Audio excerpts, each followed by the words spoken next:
Now, before I recap tonight's Monday Night Raw, I want to quickly talk about last week.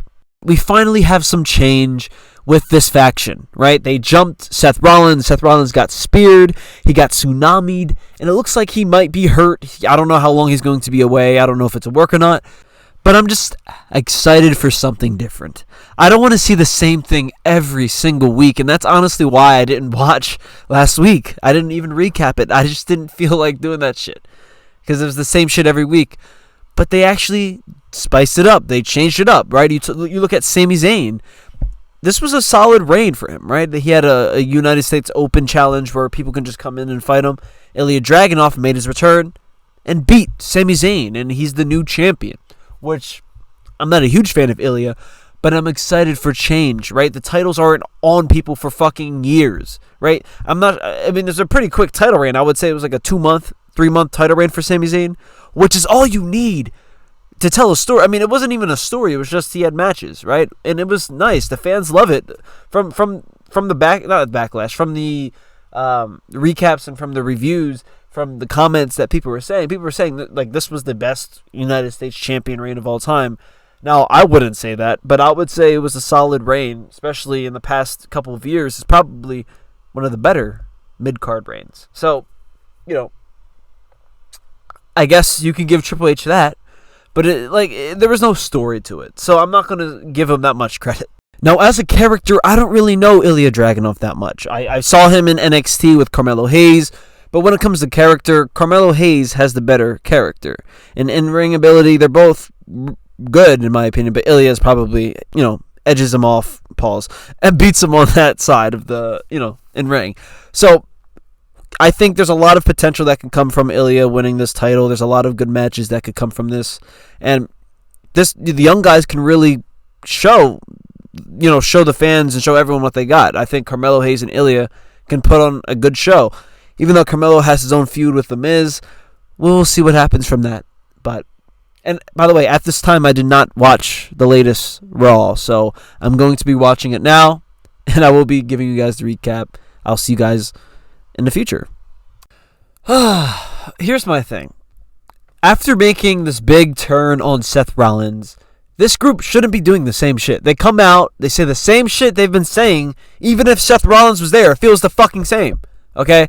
Now, let's recap the show. Alright, that was just it's just little things, man. I feel like if there's just a little more effort, these shows can be good. It's just they don't fucking try. They rather sign AI. They rather work with ChatGPT than actual writers. It doesn't make sense to me.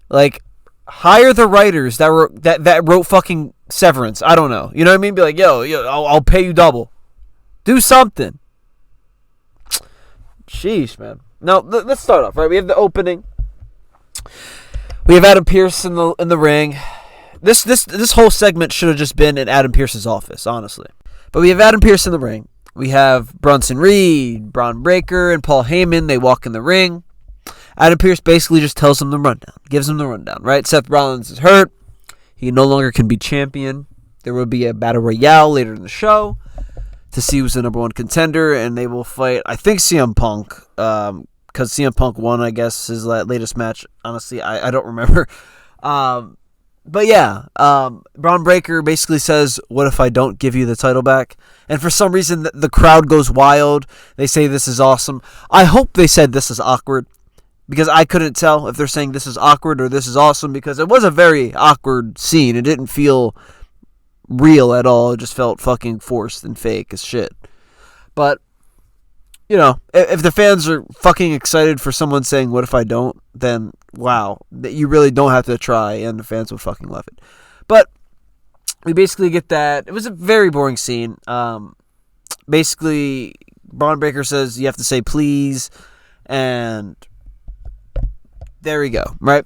Later on in that segment, we have Paul Heyman basically explaining his side of the story, saying, I never chose Seth. I chose Braun Breaker. I knew he was going to be a main eventer. Just the same, it's just no creativity. Maybe he should have talked about a plan that he said, or that. This is why, whenever my older videos, when I talked about this fucking faction, there should have been more commentary, more convos between the characters, right? So we can get to know them and maybe we would have a reason why they flipped on Seth Rollins. There's still no reason. I still don't know why Braun Breaker flipped. There's no real reason on why he flipped. Same with Bronson Reed. You know what I mean? Like, if they showed and had more details in the characters of Braun Breaker, Bronson Reed, Seth Rollins, maybe it would make more sense. Okay? That's all. Right? Like, even fucking showing a backstory or flashback or something. I don't know. Try something new. But they won't. We then have a segment leading off to a match. Judgment Day versus AJ Styles and Dragon Lee. And AJ Styles and Dragon Lee are the new tag team champions, which, I mean, this came out of nowhere. Instead of giving AJ Styles the Intercontinental Champion, they gave him a tag team champion with no storyline. And honestly, his tag team partner is someone he's never fought. Like, Dragon Lee, out of all of the characters on this show, Dragon Lee is his teammate. I mean, they're both really good in the ring. Don't get me wrong, but I mean, I just don't see how they're a tag team. Like, what do they have in common? What do they even talk? What are they? I guess they're faces, and they're just, hey, we're good in the ring. That's it. Okay, cool. They're the new champions, and I mean, the New Day. I'm not the New Day. The Judgment Day didn't really do much as tag champions, but they've done more for the tag team division than fucking Dominic Mysterio has done for the mid-card division. Dom Mysterio has not done anything for this mid-card division. Has done nothing. I don't understand why we're constantly trying to push this motherfucker. He has a promo later in the show that is just awful. All he's saying, oh, I can't believe this is a very different scenario. You guys used to boo me, now you're cheering. Like, what are we doing here? Is he a face? Is he a face now?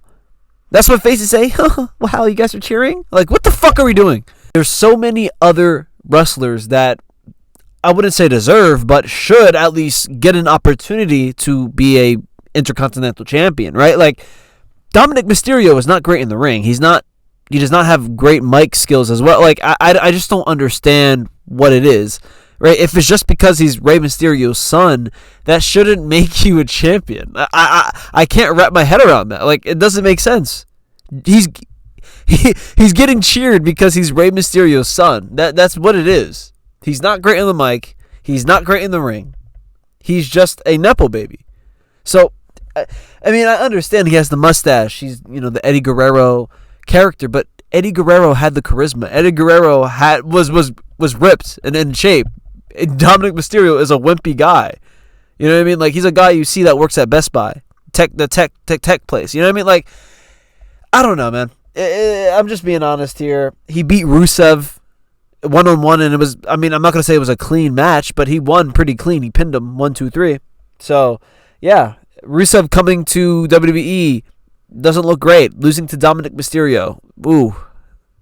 Wow. I feel bad for Rusev because I like Rusev. I feel like he's really good on the ring. He has a cool character. He's believable. But you're not the son of Rey Mysterio, buddy. We then have a match between Becky Lynch and Maxine Dupree. And, Maxine Dupree, you could see the improvement. She definitely has gotten better in the ring. I'm not really familiar with the storyline that they have. I know that one time where Becky Lynch called her out of her name, saying, "You're 5'9". You're 5'9" for what? You don't do shit," which was funny. But this ended up in a DQ. Becky Lynch hit her with the title. So Maxine actually got the win. We then get a segment between Adam Pearce and Paul Heyman. And Adam Pearce basically aura-checked fucking Paul Heyman. Basically saying, yeah, Braun Breaker and Bronson Reed are not going to be in this Battle Royale unless you say please. Which I'm like, I mean, shit. Get your revenge. Get your get back then, Adam Pearce. I like the new character. I like that he has a little more, not aggressiveness, because he always just yelled. That's all he did. He just yelled like a fucking angry tomato throughout the whole show. But this is, he has some chops, right? Coming at Paul Heyman, right? And he says, maybe I'll reconsider if you say please. Paul Heyman says please, and he still said, fuck no. They're not going to be in the Battle Royale, which I actually enjoyed, right? Because that created some tension, and I think Adam Pearce nailed it out the park with this segment. So I'll give him that. After that segment, well, not after the segment, but after that talk, Adam Pearce closes his door. We get Becky Lynch pulls up on him, and he basically says, Seth Rollins knew you were going to turn on him. It wasn't a matter of if, it was a matter of when. And when he comes back, he's not going to hurt you. He's going to kill Bronson Reed and Braun Breaker, which I'm like, damn. I wouldn't mind Seth Rollins coming back as like a serial killer type character. That would be kind of cool. But, you know, that's probably not what's going to happen. But, yeah, I mean, I'm excited for when Seth Rollins returns. Like, I feel like there's a built-in storyline that they have that I just hope they don't drag out. You know, like, it should be not short and sweet, but it should be not, like, for me, I would say, like, a great storyline, like, is, like, a month and a half, right? Like, you need a solid, like, maybe 5 shows to really complete a story. And I think that's all you need. 5 shows in a PLE and boom. Or 4 shows in a PLE, boom. Like, you don't need a fucking half of a year.